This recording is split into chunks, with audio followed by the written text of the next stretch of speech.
యేసుక్రీస్తు ప్రశస్త నామమున మీ అందరికీ శుభాలు. దేవుడు మనందరినీ ఆయన బలిష్టమైన మహోన్నతమైన రెక్కల కింద ఉంచుకొని భద్రపరచును గాక. ఆమేన్.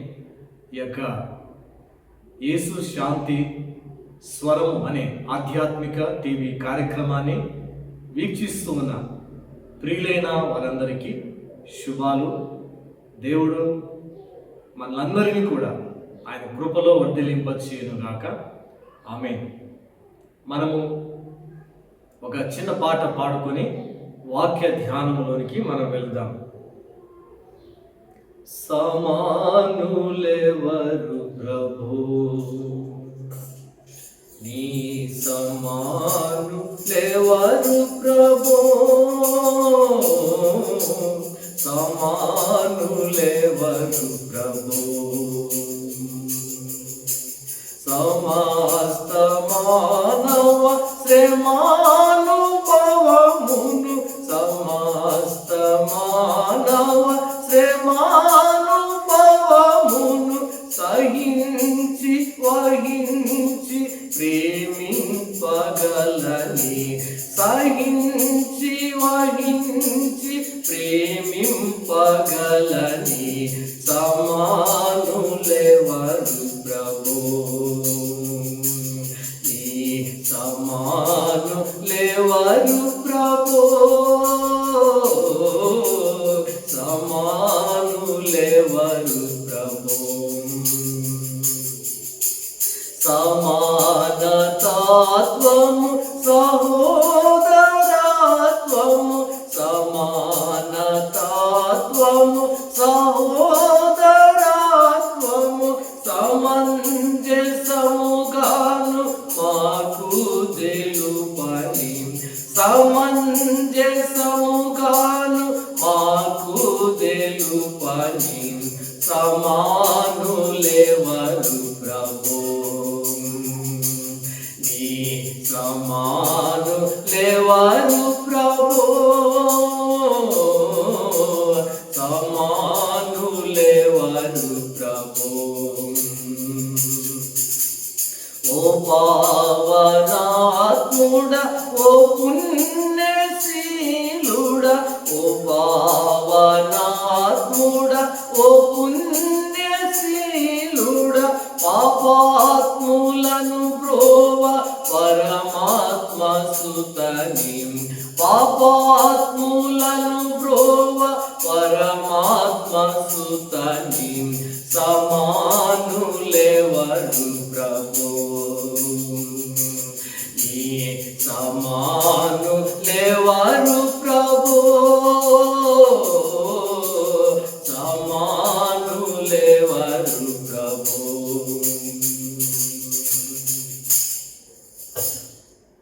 యేసుక్రీస్తు శ్రేష్టమైన ఉన్నతమైన నామాన మీ అందరికీ శుభాలు. మరి ఈ సమయంలో దేవుని యొక్క వాక్యాన్ని ధ్యానం చేసుకున్నాం. ఇది మన యొక్క అంశం, యేసయ్య నీలో నీతో కూడా ఉన్నప్పుడు గనుక భయపడకుము. యేసయ్య నీలో నీతో ఉన్నాడు గనుక భయపడకుము. మానవుడు అనునిత్యము భయపడుతూనే ఉన్నాడు. దేవుని యొక్క పరిశుద్ధ గ్రంథంలో నుంచి యోబు గ్రంథం ఈ మాటలు మనం చదువుకుంటే యోబు కూడా తన జీవితంలో ఆయన భయపడినట్టుగా మనము చూడగలం. 3వ అధ్యాయము 25వ వచనం. యోబు 3వ అధ్యాయము 25వ వచనం. ఏది వచ్చునని నేను బహుగా భయపడితినో అది నాకు సంభవించుచున్నది. ఏది వచ్చునని నేను బహుగా భయపడితినో అది నాకు సంభవించుచున్నది. నాకు భీతి పుట్టించినదే నా మీదికి వచ్చుచున్నది. నాకు భీతి పుట్టించినదే నా మీదికి వచ్చుచున్నది. ప్రియమైన దేవుని ప్రజలారా, యోబు జీవితంలో మనము చూడగలం. యోబు ఊజు దేశంలో ఆయన గొప్పవాడు, ఆస్తిపరుడు. సాక్షాత్తు అపవాది ఎదుట దేవుడే నా సేవకుడైన యోబు, అతడు యథార్థవంతుడు. రెండవది న్యాయవంతుడు. మూడవదిగా దేవుని యందు భయభక్తులు కలిగిన వాడు. నాలుగవదిగా చెడుతనమును విసర్జించిన వాడు అని ప్రభువు వారు యోబును గురించి అపవాది ఎదుట సాక్ష్యం ఇచ్చాడు. అయితే అపవాది దేవునితో మాట్లాడుచు, నీవు యోబుకును అతని ఇంటి వారికిని అతనికి కలిగిన సమస్తమునకు చుట్టూ నీవు కంచె వేసితివి గదా, అందుకే యోబు నిన్ను స్తుతించుచున్నాడు, నిన్ను ఆరాధించుచున్నాడు. గనుక ఆ కంచెను తీసివేస్తే యోబు నిన్ను దూషిస్తాడు అని అపవాది దేవునితో ఆ మాట పలికాడు. అయితే అపవాదికి దేవుడు అనుమతించాడు. యోబు యొక్క ప్రాణమును ముట్టకుము అని దేవుడు సెలవిచ్చాడు. మొదటిగా యోబు సంపద ఆస్తిని తీసివేశాడు. గొర్రెలు, ఒంటెలు, ఎద్దులు, ఆడు గాడిదలు, ఇవన్నిటిని కూడా దేవుడు తీసివేశాడు. రెండవదిగా సంతాన ఆస్తిని, 7 కుమారులను 3 కుమార్తెలు, వారు తమ కుమారుల ఇంట ఈ అక్క చెల్లెండ్రు విందు భోజనము చేస్తూ ఉన్నప్పుడు అరణ్యము నుంచి వచ్చిన ఒక గొప్ప సుడిగాలి ఆ ఇంటి 4 మూలలను కొట్టగా అది కుప్ప కూలినందున ఆ 10 మంది 7 కుమారులు 3 కుమార్తెలు చనిపోయారు. పనివాడు ఈ విషయాన్ని యోబుకు తెలియజేశాడు. మూడవదిగా ఆరోగ్య ఆస్తి. ఇంకా యోబు దేవునిని స్తుతించుచు ఉన్న కారణాన్ని బట్టి అపవాది అంటాడు మరలా దేవుని దగ్గరకు వచ్చి, ఆ యోబుకు ఆరోగ్యం ఇచ్చావు కదా, కాబట్టి అందుకే నిన్ను స్తుతించుచున్నాడని యోబును గురించి సాతాను దేవునితో ఆ నేరం మోపాడు.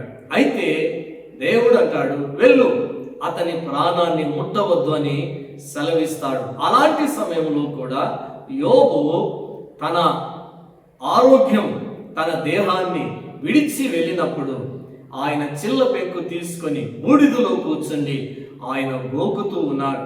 అలాంటి సమయంలో కూడా దేవునిని స్తుతించాడు. దేవుడు అన్యాయము చేసినని చెప్పలేదు. ఎందుకనగా యోబు ఆయన దేవుని యొక్క సన్నిధిని, దేవుని యొక్క వాక్యాన్ని, దేవుని ప్రసన్నతను ఎరిగి ఉన్నాడు. కాబట్టి ఒకటి సంపద ఆస్తి, రెండవది సంతాన ఆస్తి, మూడవది తన ఆరోగ్య ఆస్తిని సాతానుడు దేవుని అనుమతితో తీసివేసినప్పటికీ యోబు దేవునిని స్తుతించగలిగాడు. అయితే ఈ యొక్క 3వ అధ్యాయంలో యోబు రాస్తూ, ఏది వచ్చునని నేను బహుగా భయపడితినో అది నాకు సంభవించుచున్నది. ఏది వచ్చునని, చాలాసార్లు రాగల ప్రమాదాన్ని, రాగల ఉపద్రవాన్ని, రాగల కష్టాలను, రాగలిగిన అనేకమైన క్లిష్ట పరిస్థితులను ఎదుర్కొనటానికి ప్రభుత్వాలు సంసిద్ధత వారు వ్యక్తం చేస్తారు. ఉదాహరణకు అరేబియా సముద్రంలో కానీ, బే ఆఫ్ బెంగాల్ సముద్రంలో వాయుగుండం ఏర్పడితే రాగల తుఫానులను వారు గ్రహించి ప్రభుత్వం వారు హెచ్చరికలు చేస్తారు. ఎందుకంటే ఈ తుఫాను ద్వారా ప్రాణ నష్టం, ఆస్తి నష్టం జరుగుతుంది. కాబట్టి జాగ్రత్త పడండి. తీరమున ఉన్న ప్రజలు మీరు చేపల వేటకు వెళ్ళవద్దండి. తీరాన ఉన్న గ్రామ ప్రజలను ఖాళీ చేయిస్తారు. ఎందుకంటే రాబోయే ఉపద్రవం, రాబోయే భయంకరమైన ఆ యొక్క తుఫానును తప్పించుకోవడానికి ప్రభుత్వం వారు అలర్ట్ చేస్తారు. ఆ విధంగానే యోబు కూడా తన జీవితంలో ఏది వచ్చునని నేను బహుగా భయపడుతును, బహుగా భయపడ్డాడు. అయ్యో నా సంపద పోతుందని, రెండవదిగా నా సంతానం పోతుందని, మూడవదిగా నా ఆరోగ్యము నన్ను విడిచిపోతుందని ఆయన ఊహించాడు, తలంచాడు. అందుకే దేవుడు తన సేవకులకు సంకల్పించిన దానిని ఆయన మరుగు చేయడు. కాబట్టి ఆయన ఏది భయపడ్డాడో అది నాకు సంభవించుచున్నది. ప్రియమైన దేవుని ప్రజలారా, అనేక సార్లు మనం భయపడుతూ ఉంటాం.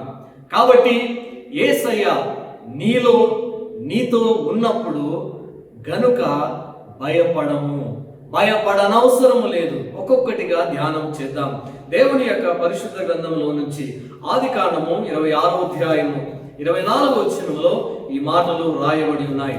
ఆదికాండము 26వ అధ్యాయం 24వ వచనంలో దేవుడు ఇస్సాకుతో ఈ మాటలు అంటున్నాడు. అక్కడి నుండి అతడు బేర్షెబాకు వెళ్ళెను. ఆ రాత్రియే యెహోవా అతనికి ప్రత్యక్షమై, నేను నీ తండ్రి అయిన అబ్రహాము దేవుడును, నేను నీకు తోడైయున్నాను గనుక భయపడకుము. నా దాసుడైన అబ్రహామును బట్టి నేను నిన్ను ఆశీర్వదించి నీ సంతానమును విస్తరింప చేసేదనని చెప్పెను. అక్కడ అతడొక బలిపీఠము కట్టి యెహోవా నామమున ప్రార్థన చేసి అక్కడ తన గుడారము వేసెను. అబ్రహాము మాదిరిని తన కుమారుడైన ఇస్సాకు ఆ విశ్వాసపు వారసత్వాన్ని పునికి పుచ్చుకున్నాడు. మనము తల్లిదండ్రులు ఎటువంటి వారైతే మన పిల్లలు అలాంటి వారవుతారు. తల్లి ఎట్టిదో బిడ్డ అట్టిదే అనే సామెత బైబిల్లో కూడా రాయబడి ఉన్నది. కావున అబ్రహాము జీవితం అంతా కూడా విశ్వాస జీవితం. అబ్రహాము ఎక్కడికి వెళ్ళినా ముందు 3 ముఖ్యమైన పనులు చేసేవాడు. ఒకటి ఆల్టర్ అంటే దేవునికి ఒక బలిపీఠం కట్టేవాడు. బలిపీఠం అనగా పరలోకమందున్న దేవుడు భూలోకములో ఉన్న మనుషులను కలుసుకొని వారికి బోధించి వారిని ఆశీర్వదించే స్థలాన్ని బలిపీఠము అని పిలవడం జరిగింది. ఇంగ్లీష్లో ఆల్టర్ అనే పదాన్ని వాడారు. కాబట్టి ఎక్కడ బలిపీఠం కట్టాడో, రెండవదిగా అబ్రహాం అక్కడ ఏం చేశాడంటే ప్రార్థన చేశాడు. తన దేవునికి తన యందు ఆ అచంచలమైన గొప్ప నిరీక్షణ కలిగిన దేవుడు తనను ఆశీర్వదిస్తున్నాడు అన్న విషయాన్ని అబ్రహాం ఎరిగాడు. ఆ విధంగానే ఇస్సాకు ఎరిగాడు. కాబట్టి అక్కడ ప్రార్థన చేశారు, దేవునికి ప్రార్థన చేశాడు. మూడవదిగా వారి కోసం ఒక టెంట్, తాత్కాలికమైన గుడారాన్ని వేసుకున్నారు. ఈ 3 వారి జీవితంలో మనం చూస్తాం. ఆల్టర్, రెండవది ప్రేయర్, మూడవది టెంట్. ఇస్సాకు కూడా బేర్షెబాకు వచ్చినప్పుడు దేవుడు అబ్రహాముతో అంటూ ఇస్సాకుతో దేవుడు అంటూ ఏమంటున్నాడు? ఇస్సాకు, నీ తండ్రి అయిన అబ్రహాము దేవుడును, నీ తండ్రి అయిన అబ్రహామును బట్టి నేను నిన్ను ఆశీర్వదిస్తా గనుక భయపడకుము. ఇస్సాకు కూడా 25వ వచనంలో అక్కడ అతడు ఒక బలిపీఠము కట్టించి మలచని రాళ్లతో. కాబట్టి బలిపీఠం కట్టాలంటే మలచని రాళ్ళు. ఈ దినాలలో మన మందిరాలకు లేకపోతే సంఘాలకు, ఇండ్లకు, అనేకమైన వాటికి మలిచిన రాళ్ళతో కడతాం. కాబట్టి దేవుని బలిపీఠాన్ని కట్టాలంటే ఏ పనిముట్లు తగలకూడదు. అంటే మానవ జ్ఞానం, మానవ తలంపు, మానవ యోచనతో అది కట్టకూడదు. కాబట్టి పనిముట్లు వాడకూడదు, మానవ జ్ఞానాన్ని ఉపయోగించకూడదు. కాబట్టి రాళ్లతో బలిపీఠం కట్టాడు. అక్కడ ఏం చేశాడంటే ప్రార్థన చేశాడు. ఎక్కడ బలిపీఠం కట్టాడో అక్కడ ప్రార్థన. మూడవది, మరి తన కొరకు తన యొక్క మరి పశు సంపద కోసము గుడారము వేసుకున్నాడు. ఇది ఇస్సాకు తండ్రి వారసత్వపు విశ్వాసాన్ని పునికి పుచ్చుకున్నట్టుగా మనము చూడగలం. ప్రియమైన తండ్రులారా, ప్రియమైన తల్లులారా, మన పిల్లలకు మనం ఏమి ఇవ్వగలం? విశ్వాసాన్ని, లేక చదువునా, లేకపోతే డబ్బునా, లేకపోతే మరి అనేకమైన మరి సంపదన వారికి వారసత్వంగా ఇవ్వవలసింది కానే కాదు. మనం ఇవ్వవలసింది ఏదంటే విశ్వాసాన్ని. అందుకే తిమోతికి విశ్వాసం ఎక్కడి నుండి వచ్చిందంటే వారి తల్లి యునీకీలో నుండి వచ్చింది. ఆ యునీకీకి ఎట్లా వచ్చింది విశ్వాసం? లోయల్ వారి తల్లిలో నుంచి వచ్చింది. కాబట్టి నీతిమంతుల మరి తదనంతరం వారి సంతానాన్ని దేవుడు విశ్వాస మరి సంతానంగా దేవుడు ఆశీర్వదిస్తాడు. కాబట్టి తల్లిదండ్రులు నీతిమంతులైతే, విశ్వాసవంతులైతే, తల్లిదండ్రులు మాదిరికరమైన దేవుని యందు భయము భక్తి కలిగిన వారైతే వారి పిల్లలు వారి మాదిరిని అనుసరించి నడుస్తారు. కాబట్టి బేత్షెబకు ఇస్సాకు వచ్చాడు. దేవుడు అంటున్నాడు, భయపడకుము, భయపడకుము. ఎందుకంటే అక్కడ అబీమెలెకు అనే రాజు ఉన్నాడు గెరారు దేశంలో. అందుకే ఆదికాండం 26వ అధ్యాయము మొదటి 2 వచనాల్లో, అప్పుడు ఇస్సాకు గెరారులోనున్న ఫిలిస్తీయుల రాజైన అబీమెలెకునొద్దకు వచ్చెను. అక్కడ యెహోవా అతనికి ప్రత్యక్షమై, నీవు ఐగుప్తులోనికి వెళ్ళక నేను నీతో చెప్పిన దేశమందు నివసించుము. నీ జీవిత ప్రయాణాలలో భయపడద్దు, నీ జీవిత ప్రయాణాలలో భయపడద్దు. కాబట్టి మరి కరువు వచ్చినప్పుడు ఇస్సాకు ఆయన గెరారు దేశానికి వచ్చాడు. ఆ గెరారు దేశము ఎటువంటిదంటే ఫిలిస్తీయుల రాజైన అబీమెలెకు ఏలుతూ ఉన్నాడు. అక్కడ యెహోవా అతనికి ప్రత్యక్షమయ్యాడు. నీవు ఐగుప్తులోనికి వెళ్ళకు, నేను నీతో చెప్పు వరకు ఇక్కడనే ఉండుము, ఇక్కడనే నివసించుము అన్నాడు. కాబట్టి దేవుడు మనల్ని ఎక్కడ నివసించమంటే, ఎక్కడ ఉండమంటే, ఎక్కడ పని చేయమంటే, ఎక్కడ సేవ చేయమంటే అక్కడే మనము చేయాలి. కొన్నిసార్లు మన ఇష్టానుసారంగా, మన ఆలోచన అనుసారంగా అక్కడ ఉంటే బాగుంటుంది, అక్కడికి వెళితే నేను మరి సంతోషంగా, అక్కడ ఉంటే నేను సమృద్ధితో ఉంటానని మనం అనుకుంటాం. కానీ కొన్నిసార్లు కష్టాన్ని, నష్టాన్ని, మరణాన్ని కొని తెచ్చుకుంటాం. ఆ విధంగానే బైబిల్లో న్యాయాధిపతులు ఏలిన కాలమందు మరి ఎలీమెలెకు తన భార్య అయిన నయోమిని, తన ఇద్దరు కుమారులని వెంట పెట్టుకొని కరువు వచ్చిన కారణాన ఆయన మోయాబు దేశంలోకి వెళ్ళాడు. అక్కడ మరి ఆయన నివసిస్తూ ఉన్నాడు. రొట్టెల ఇళ్లను విడిచి రొట్టెల కోసం మోయాబు దేశానికి వెళ్ళాడు. రొట్టెలు తిన్నాడు. అబీమెలెకు ఆ యొక్క ఎలీమెలెకు చనిపోయాడు. రొట్టెలు తిని ఎలీమెలెకు చనిపోయాడు. ఆ సమయంలో దేవుడు మరలా ఆ మోయాబు దేశాన్ని మరి విడిచి మరి బెత్లెహేముకు రమ్మని దేవుడు నయోమితో దేవుడు తెలియచేస్తున్నాడు. కాబట్టి అక్కడ రొట్టెలు తిన్నాడు మొదట ఎలీమెలెకు. ఆ విధంగానే కుమారులు మహ్లోను కిల్లోను వారు చనిపోయారు. రొట్టెలు తిని చనిపోయారు. ఇక్కడ రొట్టెలు లేక మేము చచ్చిపోతున్నామే, కాబట్టి అక్కడికి వెళితే మేము రొట్టెలు తింటాం, ఆహారం తింటాం, సమృద్ధిగా ఉంటామని వెళ్ళారు, తిని చచ్చారు. ప్రియా దేవుని ప్రజలారా, అందుకే ఇస్సాకుతో నీ ఐగుప్తులోనికి వెళ్ళవద్దు, ఫిలిస్తీయుల దేశమైన గెరారులోనే నీవిక్కడ ఉండు, నివసించు, నేను నిన్ను ఆశీర్వదిస్తా, భయపడకు అంటాడు. కాబట్టి ఇస్సాకు ఆ సంవత్సరం విత్తనం వేసి ఆయన 100 అంతలు ఫలము పొందెనని ఆదికాండం 26:12 వచనం. మన విశ్వాస జీవిత ప్రయాణాలలో భయపడవద్దు. మానవ జీవితం ఒక విశ్వాస ప్రయాణ జీవితం. ఒక చోటు నుండి మరొక చోటికి ప్రయాణము చేయాలి. కాబట్టి దేవుడు ఆగమన్నప్పుడు ఆగిపోవాలి, దేవుడు వెళ్ళమన్నప్పుడు వెళ్ళాలి. వెళ్ళమన్నప్పుడు మనము వెళ్ళక ఆగిపోతే ఎంత ప్రమాదమో, ఉండమన్నప్పుడు ఉండక సాగిపోతే ఎంత ప్రమాదమో బైబిల్లో మనం చూడగలం. మరి దేవుడు మోషేతో కూడా అంటాడు, మోషే ఎర్ర సముద్రం దగ్గర మొరపెట్టుచున్నాడు. ముందు ఎర్ర సముద్రం, వెనుక ఫరో సైన్యం, ఫరో రథములు, ఫరో సేన సమీపిస్తున్నారు, మొరపెట్టుచున్నాడు దేవునికి. అప్పుడు దేవుడు మోషేతో అంటాడు, మోషే నీవేళ నాకు మొరపెట్టుచున్నావు, ఆగిపోక సాగిపోడి, ప్రార్థన చేయొద్దు, వద్దు. కాబట్టి ఇప్పుడు ప్రార్థన చేసే సమయం కాదు. ఎందుకనగా వెనక మరి ఫరో సైన్యం, ఫరో రథములు తరుముచున్నాయి నిన్ను, ఇశ్రాయేలీయులను. కాబట్టి మీరు సంహరింపబడతారు. నీ చేతిలో ఏముందంటే కర్ర ఉంది, సముద్రం మీద చాపు అంటాడు.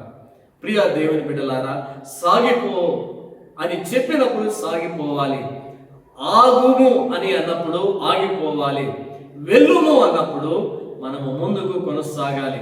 అందుకే సిగ్నల్స్ దగ్గర మరి ఈ 3 లైట్స్ చూస్తాం. ఒకటి ఎల్లో, రెండవది గ్రీన్, మూడవది రెడ్. రెడ్ పడినప్పుడు ఆగిపో. మరి ఎల్లో పడినప్పుడు ఏం చేయాలా? కొంత వెయిట్ చేయి. గ్రీన్ ఉన్నప్పుడు ప్రొసీడ్, ముందుకు వెళ్ళు అనే ఆ యొక్క అర్థాన్ని మనము సిగ్నల్స్ ద్వారా తెలుసుకుంటున్నాం. కాబట్టి మన జీవిత ప్రయాణాలలో భయపడకు. మోషే నాయకత్వాన సంఖ్యాకాండం 20వ అధ్యాయం 3-4 వచనాల్లో మరి వీరు కనానును మరి జయించటానికి వెళుతూ ఉన్నారు. మరి ఈ యొక్క జయించడానికి వెళుతూ ఉన్న సమయంలో దేవుడు మోషేతో అంటాడు, మోషే నేను అమోరీయుల రాజైన సీహోనుకు నేను చేసినట్టు బాషాను రాజైన ఓగునుకు కూడా నేను చేస్తా, భయపడకుము. నేను అతనిని, అతని యొక్క పరివారాన్ని, అతనికి కలిగిన సమస్తాన్ని నీ చేతికి అప్పగిస్తున్నా, భయపడద్దు. దేవుడే మోషేని పిలిచాడు, నాయకత్వ బాధ్యతలు అప్పగించాడు. ఇశ్రాయేలీయులను ఐగుప్తు నుంచి కనానుకు పాలు తేనెలు ప్రవహించు దేశానికి తీసుకుని వెళ్ళమని దేవుడు మోషేను పురమాయించి మోషేను ఇప్పుడు సాగనంపుతూ ఉన్నప్పుడు ఈ యొక్క బాషాను రాజైన ఓగునుకు నీవు భయపడవద్దు. కాబట్టి నేను అతనిని, అతని యొక్క సమస్త జనాన్ని, మూడవదిగా అతని యొక్క దేశాన్ని నీ చేతికి అప్పగిస్తా. సంఖ్యాకాండం 21:3-4 వచ్చిన భయపడవద్దు మోషే, నీకు ఇస్తానన్నాను కదా, నేను నీ ముందు వెళుతూ ఉన్నాను, నీతో ఉన్నాను, నీ కుడి ప్రక్క, నీ ఎడం ప్రక్క, నీ ముందు, నీ వెనక, నీ చుట్టూ నేను నిన్ను ఆవరించినాను, ఇశ్రాయేలీయులను ఆవరించాను. కాబట్టి భయపడకు అని దేవుడు సెలవిస్తూ ఉన్నాడు. ఇది మొదటిది. రెండవదిగా కరువు కాలాలలో భయపడకుము, కరువు కాలాలలో భయపడకుము. మొదటి రాజుల గ్రంథం 17వ అధ్యాయం మొదటి 3 వచనాలు మనం చదువుకుంటే, అప్పుడు ఏలియా ఆమెతో భయపడవద్దు, నేను చెప్పినట్టు చేయము. ఈ యొక్క ఆహాబు ఇశ్రాయేలు రాజు, ఆయన కాలంలో షోమ్రోనులో 3.5 సంవత్సరాలు వర్షం లేదు, మంచు లేదు, ఏ పంటలు పండడం లేదు. మరి విత్తనాలు వేసినవి కానీ విత్తనాలను చెదలు, పురుగులు అవన్నీ తినివేసినాయి. కాబట్టి మంచు, వర్షము లేదు. ఆ సమయంలో ఏలియాను దేవుడు ఏమంటాడంటే, నీ విచ్చుట నుండి మరి ఆ యొక్క కెరీతు వాగు దగ్గరికి వెళ్ళు, అక్కడ నీవు దాగి ఉండు, నేను నీకు ఆహారం తీసుకుని రావటానికి కాకోలాలకు ఆజ్ఞాపించి తిని. ఆ విధంగా కాకోలాలు ఏలియాకు రొట్టె, మాంసము ఉదయము సాయంకాలము తీసుకుని వచ్చి ఏలియా ప్రాథమిక అవసరతను తీర్చాయి. కాబట్టి ఏలియా అగ్ని లాంటి శూర ప్రవక్త, దేవుని చేతిలో బహుబలంగా వాడబడుచున్న దేవుని కోసం మండే ప్రవక్త. కాబట్టి ఇశ్రాయేలు రాజైన ఆహాబు, ఇశ్రాయేలు రాజైన ఆహాబు భార్య యెజబెలు, వారు ఇజ్రాయేలు దేశంలో విగ్రహాలను నిలిపి అనేకమైన హేయమైన కార్యాలను చేయ తలచి ఉన్నప్పుడు దేవుడు ఆ దేశం మీదకి కరువును పంపాడు. 3.5 సంవత్సరాలు. అలాంటి సమయంలో ఏలియాతో దేవుడు ఇక్కడ మరలా అంటూ ఉన్నాడు, ఏలియా నీ విచ్చటి నుండి బయలుదేరి సారేపతు అనే ఊరికి వెళ్ళు, అక్కడ ఒక విధవరాలు ఉంది, మరి నిన్ను పోషించటానికి నేను ఆమెకు ఆజ్ఞాపించాను.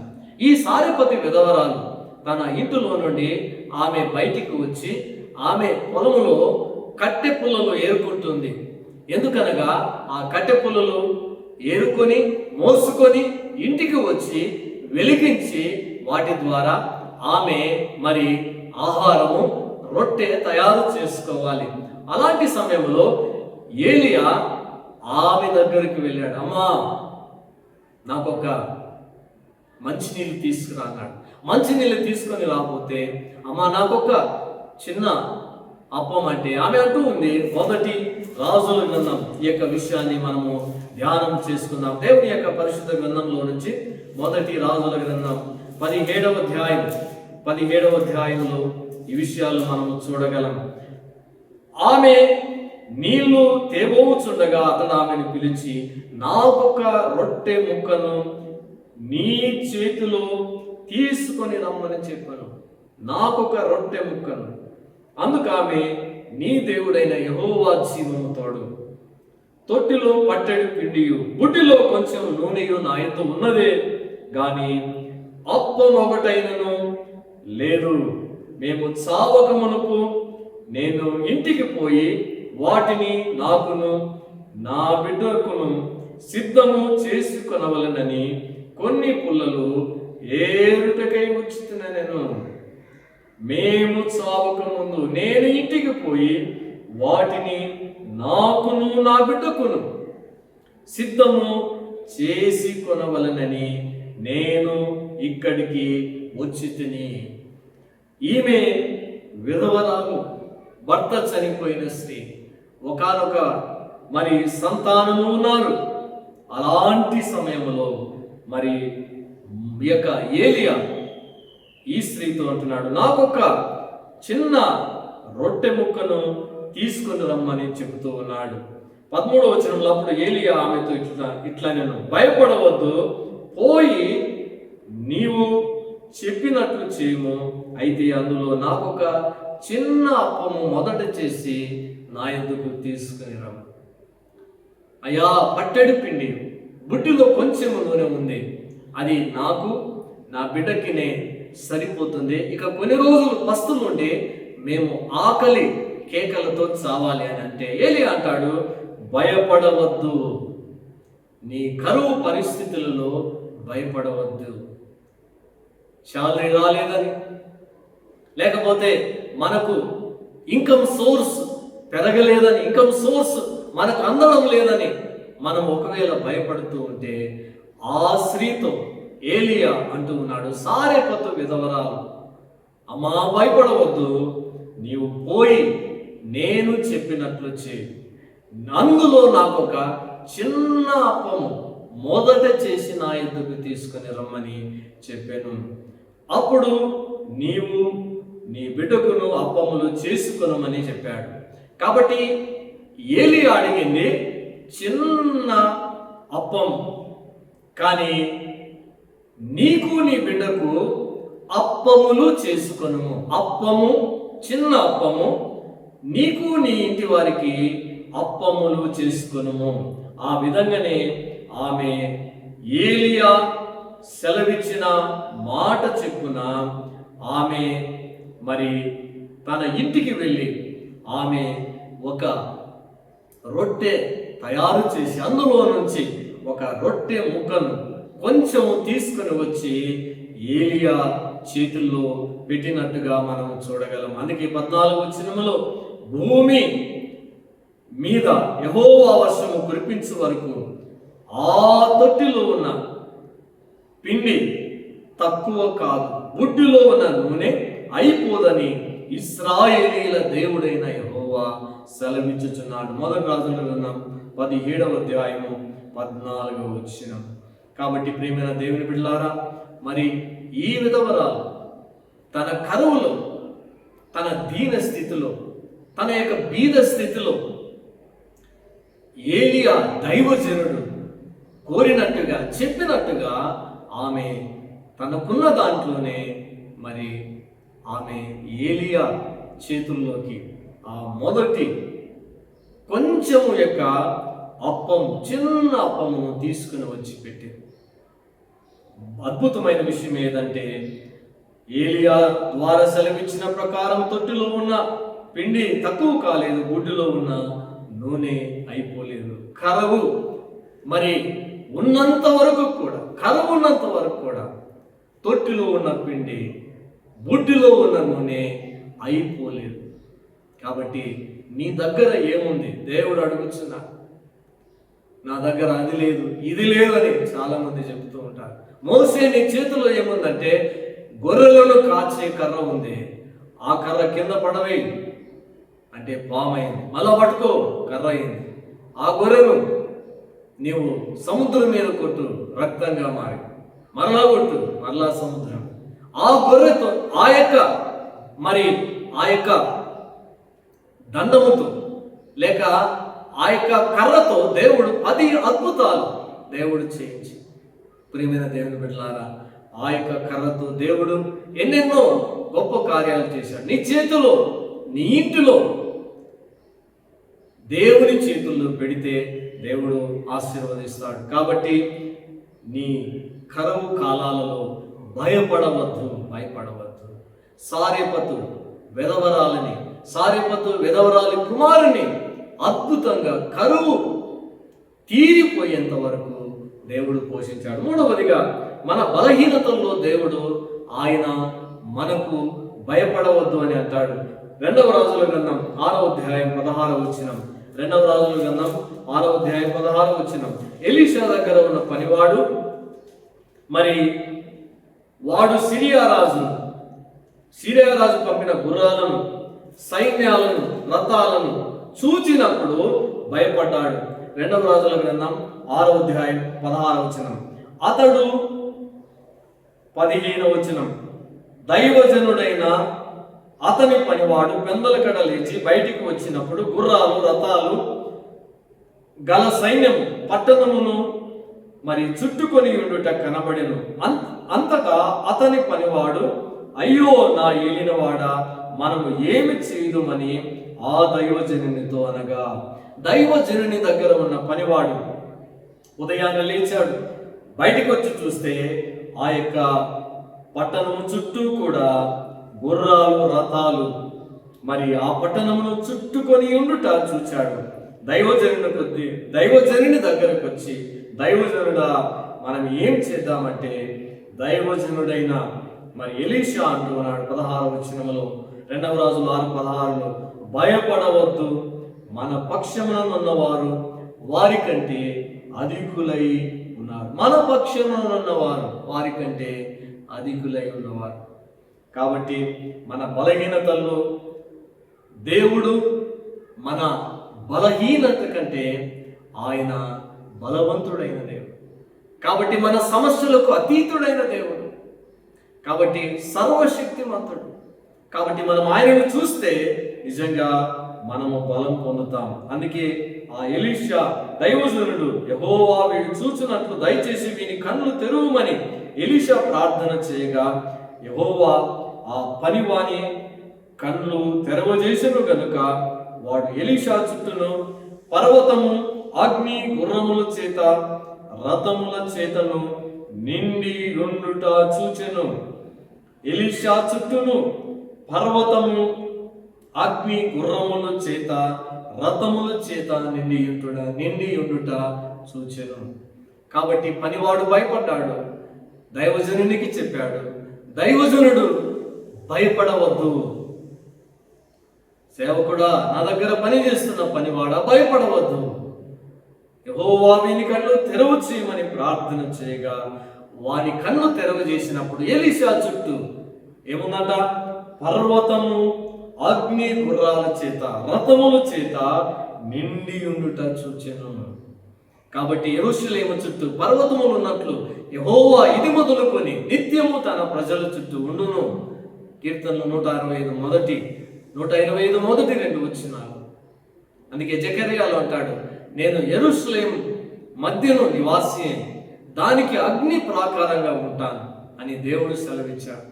ప్రియమైన దేవుని ప్రజలారా, కాబట్టి మన బలహీనతల్లో దేవుడు అంటూ ఉన్నాడు, నీవు భయపడవద్దు.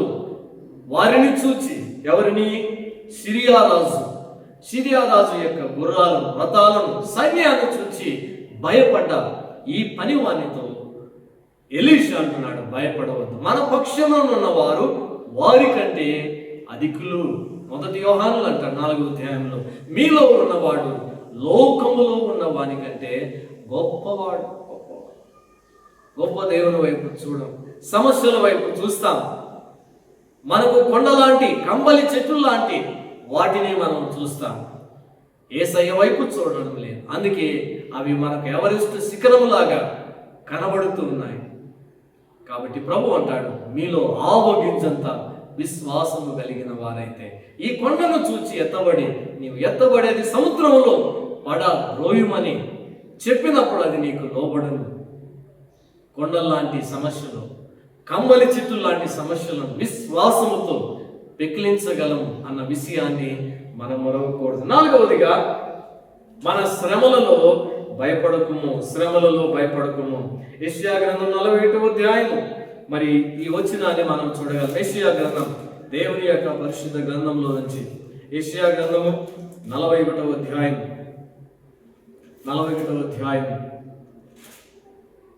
13వ వచనము, నీ దేవుడునైన యెహోవానగు నేను భయపడకుము, నేను నీకు సహాయము చేసేదనని చెప్పుచు నీ కుడి చేతిని పట్టుకొనుచున్నాను.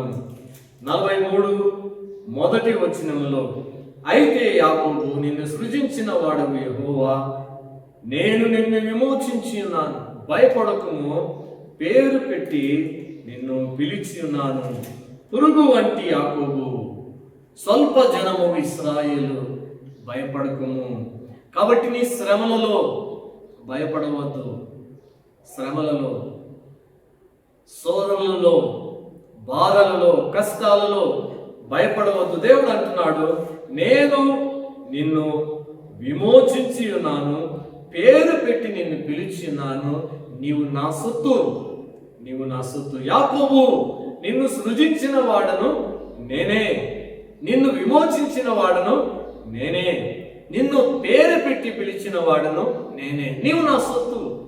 ఒక జ్యువెలరీ షాప్కి వెళ్ళి డబ్బులు చెల్లించి బంగారును కానీ వెండిని కానీ కొంటాం. అది కొన్న తర్వాత అది మనది, అది మన సొత్తు. డబ్బు చెల్లించినంత వరకు అది మరి షాపు వారి యొక్క సొత్తు. డబ్బు చెల్లించిన తర్వాత అది మన సొత్తు. కాబట్టి దేవుడు తన యొక్క రక్తాన్ని, తన ప్రాణాన్ని మనకు ఆయన విమోచన క్రయధనముగా చెల్లించి తన సొత్తుగా చేసుకున్నాడు. కాబట్టి భయపడకు, నేను నిన్ను సృజించాను, నిన్ను విమోచించాను, నిన్ను పేరు పెట్టి పిలిచాను. నీవు నదులలో పడి దాటి విలుచు ఉన్నప్పుడు, జల ప్రళయములు నీ మీదికి వచ్చినను, నీ మీద పొర్లి పారినను, నీవు భయపడకుము అని దేవుడు అంటూ ఉన్నాడు. అగ్ని జ్వాలల మధ్య నడుచున్నప్పుడు నీవు కాలిపోవు అంటాడు. నదులలో పడి వెళ్ళినప్పుడు అవి నీ మీద పొర్లి పారవు. అగ్ని మధ్యలో నడుచున్నప్పుడు కాలిపోవు, జ్వాలలు నిన్ను కాల్చవు. ప్రియ దేవుని ప్రజలారా, శ్రమలలో భయపడవద్దు. అనేకమైన శ్రమలు వస్తాయి. ఆత్మీయంగా, మరి కుటుంబ పరంగా, సంఘపరంగా, వ్యక్తిగతంగా ఎన్నెన్నో శ్రమలు, కష్టాలు, ఇరుకులు, ఇబ్బందులు వస్తాయి. దేవుడు అంటాడు, నీవు నా సొత్తు, నిన్ను విమోచించాను, పేరు పెట్టి పిలిచాను, నిన్నే నేను రక్షించాను. కాబట్టి ఎన్ని సమస్యలు వచ్చినా అవి నీ మీద పొర్లి పారవు, అవి నిన్ను కాల్చవు. అయ్యో, నా మీద పొర్లి పారితే నేను మునిగిపోతా, కొట్టుకుపోతా, నాశనం అవుతామని అనుకుంటూ ఉంటే దేవుడు అంటాడు, నిన్ను ఏమి చేయవు, నేను నీకు తోడుగా ఉంటానంటాడు. 5వదిగా మార్కు 5:36 ఈ మాట వ్రాయబడి ఉన్నది. యాయీరుతో దేవుడు అంటూ ఉన్నాడు, మార్కు సువార్త 5వ అధ్యాయం 36 సమాజ మందిరపు అధికారి అయిన యాయీరుతో అంటాడు, భయపడకుము, నమ్మిక మాత్రం ఉంచు. నీ రోగంలో, నీ చావులో భయపడవద్దు. యాయీరు కుమార్తె, ఒక్కనొక్క కుమార్తె, మరి చావ సిద్ధమైన రోగం వచ్చింది. ఆయన యేసయ్య దగ్గరకు వచ్చాడు. యేసయ్య పాదాలు పట్టుకొని మొక్కాడు, యేసయ్య నీవు నా ఇంటికి వచ్చి నా కుమార్తెను స్వస్థపరచాలి. ఆయన వస్తూ ఉంటే మార్గ మధ్యంలో ఆయన ఇంటి నుండి, యాయిరు ఇంటి నుండి కొంతమంది సేవకులు వచ్చి, అయ్యా యేసయ్యను నీవు శ్రమ పెట్టవద్దు, ఎందుకంటే నీ కుమార్తె చనిపోయింది. Your daughter was dead. నీ కుమార్తె చనిపోయింది, ఇక ఎంత మాత్రం ప్రయోజనం లేదు యేసయ్యను నీవు తీసుకుని రావడం ద్వారా అని సేవకులు యాయిరుతో చెప్తే, యాయిరుతో దేవుడు అంటున్నాడు, యాయిరు భయపడకము, నమ్మిక మాత్రం ఉంచు. భయపడకము, నమ్మిక మాత్రం ఉంచు. ఆయన ఇంటికి వచ్చాడు, ఏడ్చుచున్న వారందరినీ చూచాడు. చూచి ఈ చిన్నది నిద్రించుచున్నది గాని చనిపోలేదని చెప్పాడు. ఏడ్చే వారితో చెప్పాడు. మూడవదిగా శవమై ఉన్న ఆ బాలికతో దేవుడు అంటున్నాడు, తల్లి తాకు మీ చిన్నదానా లెమ్ము, చిన్నదానా లెమ్ము అనగానే ఆ చిన్నదానికి ప్రాణం మరలా వచ్చి లేచి కూర్చుంది. భోజనం పెట్టమని యేసయ్య చెప్పాడు. ఎంత అద్భుతం! కాబట్టి మన రోగాలు, మన చావులు దేవుడు నిర్ణయించాడు. కాబట్టి మన జనన మరణాలు దేవుడు రాసి పెట్టాడు.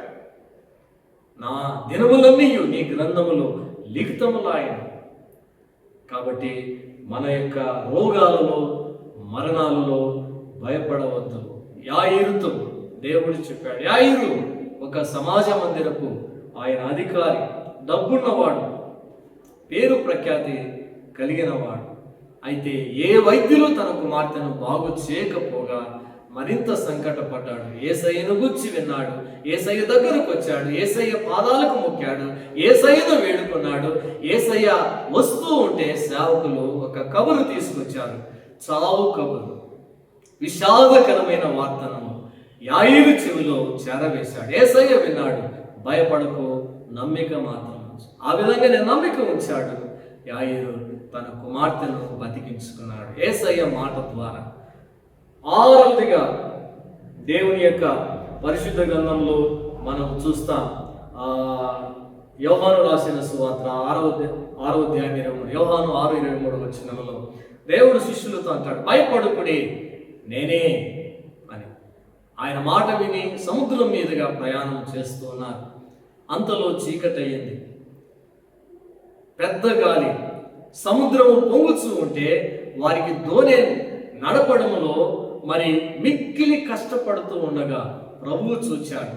ఇప్పుడు ప్రభువే వారి దగ్గరికి సముద్రం మీద నడుచుకుంటూ వస్తూ ఉంటే శిష్యులు చూచారు. ఈ సంఘటన చూచి అయ్యో భూతము, దయ్యము మనల్ని చంపడానికి వస్తూ ఉన్నారని కేకలు వేశారు.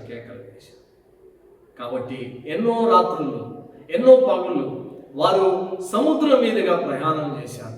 గలిలయ సముద్రం వారి జీవితంలో పెనవేసుకుని ఉన్నది. ఏ రాత్రి అయినా చేపలు వేసినా, చేపల వేటకు వెళ్ళినా, చేపలు పట్టిన సముద్రం మీద నడిచిన దాఖలాలు లేవు. కాబట్టి ఇప్పుడు ఒక విచిత్రమైన వ్యక్తి సముద్రం మీద నడుస్తూ ఉండడము చూచి తొందరపడి భూతము, దయ్యమని కేకలు వేశారు. అసలే సముద్రపు పొంగు, పెద్ద గాలి, మరి సముద్రంలో ఉన్న నీళ్లు గొడవలోకి వస్తున్నాయి, మునిగిపోతున్నామనే భయం ఒకటి, అయ్యో దయ్యము మమ్మల్ని చేస్తూ ఉందన్న భయం మరొక వారిలో ఉన్నప్పుడు యేసు అంటున్నాడు, భయపడుకుడి, ధైర్యము తెచ్చుకొనుడి, నేనే. కాబట్టి నీ విశ్వాస జీవిత తుఫానులలో దేవుడు అంటాడు, భయపడద్దు. తుఫానులు వస్తాయి, సముద్రము ఉన్నంత వరకు తుఫానులు ఉంటాయి, వ్యక్తి ఉన్నంత వరకు తుఫానులు ఉంటాయి. జీవిత తుఫానులు భార్య ద్వారా, భర్త ద్వారా, పిల్లల ద్వారా, అత్తమామ ద్వారా, బంధువుల ద్వారా, స్నేహితుల ద్వారా, సంఘస్థుల ద్వారా, సహసేవకుల ద్వారా, నాయకుల ద్వారా, రాజుల ద్వారా తుఫానులు ఎదురవుతాయి. కాబట్టి దేవుడు అంటాడు, భయపడకము, నేనే. కాబట్టి అంతటా వారు ఆయనను దోణి ఎక్కించుకున్నట్టుకు ఇష్టపడి అంతటా వారు వెలుచున్న ప్రదేశమునకు ఆ దోణి చేరినని బైబిల్లో రాయబడింది. చివరిదిగా ప్రకటన 20:17 ఈ మాట ఉంది, మరణము తర్వాత జీవం. కాబట్టి మరణమే కాదు, మరణము తర్వాత జీవం ఉంది. యోహానుతో దేవుడు ఈ మాటలు అంటున్నాడు. ఆయన తన కుడి చేతిని నా మీద ఉంచి నాతో ఇట్లా నేను భయపడుకును, నేను మొదటి వాడును కడపటి వాడును, మృతుడనైతిని గాని ఇదిగో యుగ యుగములు సజీవుడనై ఉన్నాను. యుగ యుగములు సజీవుడనై ఉన్నాను. ప్రకటన గ్రంథంలో ఈ యొక్క మాటలు మనము చూడగలం. కాబట్టి ప్రకటన గ్రంథం 1వ అధ్యాయం 17వ వచనం. ప్రకటన గ్రంథం 1వ అధ్యాయం 17వ వచనము. నేను ఆయనను చూడగానే చచ్చిన వారి వలె ఆయన పాదముల యొద్ద పడితిని. ఆయన తన కుడి చేతిని నా మీద ఉంచి నాతో ఇట్లా నేను భయపడకుము, నేను మొదటి వాడును కడపటి వాడును, మృతుడనైతిని గాని ఇదిగో యుగ యుగములు సజీవుడనై ఉన్నాను. సజీవుడనై ఉన్నాను. యోహాను భయపడవద్దు. మరియు మరణము యొక్కయు పాతాళ లోకము యొక్క తాళపు చెవులు నా స్వాధీనములు ఉన్నవి. నా స్వాధీనములు ఉన్నవి. భయపడవద్దు అని అంటున్నాను. కాబట్టి మరణం తర్వాత జీవం ఉంది. కన్ను మూస్తే కన్ను తెరుస్తా, జీవము నిత్య జీవాన్ని పొందుతా. మన ఆశ, మన గమ్యం, మన లక్ష్యం, మన నిరీక్షణ యేసు పాలించే ఆ పరలోక రాజ్యం. కాబట్టి నిలువరమైన పట్టణం మనకిక్కడ లేదు, కానీ ఉండబోచున్న దానికోసం మనం ఎదురు చూస్తూ ఉన్నాం. కాబట్టి అబ్రహాము పునాదులు గల ఆ పట్టణము కొరకు అబ్రహాము వేచి ఉండెను అని బైబిల్లో హెబ్రీయులకు రాసిన పత్రిక 11వ అధ్యాయం 13వ వచనంలో నుంచి మనం చూడగలం. దేవుడు దేనికి శిల్పియు నిర్మాణకుడినై ఉన్నాడు. పునాదులు గల ఆ పట్టణము కొరకు అబ్రహాము ఎదురు చూచుచుండే. కాబట్టి మనము కూడా ఈ లోకంలో విశ్వాసంతో మనం ఎదురు చూడాలి. ఎక్కడంటే పునాదులు కలిగిన పట్టణం, సియోనుపురం, పరలోక రాజ్యం, నూతనమైన యెరూషలేము. ఆ పట్టణంలోకి మనము ప్రవేశించాలి. అక్కడ రాజు ఉన్నాడు, రాజ్యం ఉన్నది, ఆయన దూతలు, ఆయన యొక్క సేవకులు, అక్కడ తండ్రి అయిన దేవుడు, అందరూ పాత నిబంధన భక్తులందరూ అక్కడ ఉన్నారు. కాబట్టి ఆ రాజ్యంలో మనం ఉండాలనేదే దేవుని యొక్క చిత్తమైనది. కాబట్టి ఈ దినాన యేసయ్య నీతో ఉన్నాడు గనుక భయపడకు. 7 విషయాలు భయపడవద్దు అని మనము తెలియజేసుకున్నాం. 1, నీ జీవిత ప్రయాణాలలో ఇస్సాకు వలె భయపడవద్దు. 2వదిగా, దేవుని యొక్క పరిశుద్ధ గ్రంథంలో నీ కరువు కాలాల్లో సారెపతు విధవరాలతో ఏలియా చెప్పిన మాట ప్రకారం, అమ్మ భయపడవద్దు, అయిపోతుందని సేవకునికి పెడితే నాకు మిగులుతుందో, నా కుమారునికి మిగులుతుందో అని అనుకుంటున్నావా? భయపడద్దు. నాకు ఒక చిన్న అప్పమును తీసుకుని ఆ తర్వాత నీకు నీ ఇంటి వారికి అప్పాలు చేసుకో. చిన్న అప్పము నీకు నీ ఇంటి వారికి అప్పములు చేసుకో అన్నాడు. ఆ విధంగానే చేసుకుంది కరువు తీరిపోయేంత వరకు. 3వదిగా, మన బలహీనతలు. ఎలీషా దగ్గర ఉన్న పనివాడు సిరియా రాజు సైన్యాన్ని గుర్రాలు రథాలను చూసినప్పుడు ఆయన ఎంతగానో కలత చెందాడు. కాబట్టి అలాంటి సమయంలో ఎలీషా ప్రార్థన చేశాడు, వాని కళ్ళను తెరిచాడు. ఎలీషా చుట్టూ అగ్ని పర్వతం ఉంది, గుర్రాలు ఉన్నాయి, రథాలు ఉన్నాయి, వాడు చూచాడు. కాబట్టి మన బలహీనతల్లో దేవుడు తన శక్తిని ఇచ్చే దేవుడు. అందుకే పౌలు అంటాడు, విశేషముగా నా బలహీనతల యందే నేను అతిశయపడుచున్నా, నేనెప్పుడు బలహీనుడునో అప్పుడే బలవంతుడు అని అంటూ ఉన్నాడు. 4వదిగా, మన శ్రమలలో భయపడవద్దు. యాకోబు, ఇశ్రాయేలు భయపడవద్దు, నేను నీకు తోడుగా ఉన్నా. 5వదిగా, ఈ రోగాల్లో, నీ చావుల్లో భయపడకు. యాయీరుతో దేవుడు చెప్పిన మాట ప్రకారం మనము కూడా విశ్వాసం నుంచి అద్భుతాలను చూడాలి. 6వదిగా మన విశ్వాస జీవిత తుఫానులలో అనేక సార్లు మనము చూస్తూ ఉన్నప్పుడు భయపడకుము నేనే అని దేవుడు సెలవిచ్చాడు. తుఫానులు మానవ జీవితంలోకి వస్తాయి. మానవ జీవితం మరి ఒక విశ్వాస మరి యాత్ర జీవితం. లోకం ఒక సముద్రం. ఈ సముద్రంలో ప్రయాణం చేయాలి. ప్రయాణం చేసేటప్పుడు అన్ని సవ్యంగా ఉండవు. ఎన్నో అలలు, కెరటాలు, ఉప్పెనలు, సుడిగాలులు, వాయుగుండాలు, తుఫానులు కలుగుతాయి. కాబట్టి దేవుడు అంటాడు, నేను మీకు తోడుగా ఉన్నాను, నేనే, భయపడకుడి. మీ ధోనిని ఎక్కి మిమ్మల్ని అందరికీ నేనే చేరుస్తా. చివరిదిగా యోహానుతో అంటాడు, యోహాను, నన్ను చూచావు, అయ్యో చచ్చిపోతానని అనుకుంటున్నావా? లేదు, నీకు జీవం ఉంది. కాబట్టి ఆయన తన కుడి చేతిని నా మీద ఉంచి కదా, భయపడకు, మొదటి వాడును కడపటి వాడును, జీవించువాడు, యుగ యుగములో జీవించువాడు. కాబట్టి మరణం తర్వాత జీవం ఉంది, భూలోకము తర్వాత పరలోకం ఉంది. కాబట్టి ఆ కన్ను మూస్తే పరలోకంలో కన్ను తెరుస్తాం. అటువంటి కృప దేవుడు మనకు దయచేయగాక. రక్షణ ఇంకా ఎవరైనా పొందక ఉండి మరి జీవిస్తూ ఉన్నట్లయితే ఇదే అనుకూల సమయం, ఇదే రక్షణ.